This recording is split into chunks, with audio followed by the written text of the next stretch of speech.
সুপ্রিয় শিক্ষার্থী ভাই ও বোনেরা এবং চাকরি প্রার্থী ভাই ও বোনেরা, আসসালামু আলাইকুম।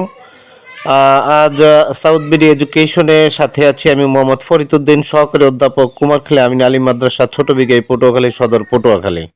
আমরা অনেক সময় বিভিন্ন কবির কাব্যগ্রন্থের নাম নিয়ে সমস্যায় পড়ি, অর্থাৎ কোনটা কার লেখা এটা অনেক সময় আমরা ভুলে যাই বা বুঝতে পারি না। তো এক্ষেত্রে রবীন্দ্রনাথের কাব্যগুলি নিয়ে আমি আজকে আলোচনা করব এবং রবীন্দ্রনাথের কাব্যগুলি সহজে মনে রাখার যে একটা সহজ টেকনিক রয়েছে সেটি নিয়েই আমি আজকে আলোচনা করব।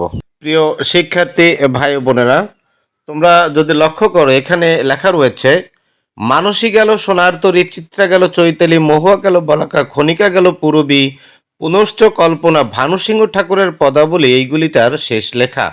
এখানে মানসিক কাব্য, সোনার তরী কাব্য, চিত্রা একটি কাব্য, চৈতালি একটি কাব্য, মহুয়া একটি কাব্য, বলাকা একটি কাব্য, খনিকা একটি কাব্য, পূরবী একটি কাব্য, পুনশ্চ একটি কাব্য, কল্পনা একটি কাব্য, ভানুসিংহ ঠাকুরের পদাবলী এটা একটা কাব্য, এইগুলি তার শেষ লেখা। এখানে শেষ লেখা একটি কাব্য। অর্থাৎ এই ছন্দ আকারে যদি এই লাইন কটা মনে রাখা যায় তবে কিন্তু রবীন্দ্রনাথের কাব্য নিয়ে আর সমস্যায় পড়তে হয় না। আশা করি আজকের টপিকটি তোমাদের একটু হলেও উপকারে আসবে। ভিডিওটি ভালো লাগলে লাইক, কমেন্ট, শেয়ার করে আমার পাশে থাকার অনুরোধ রইল।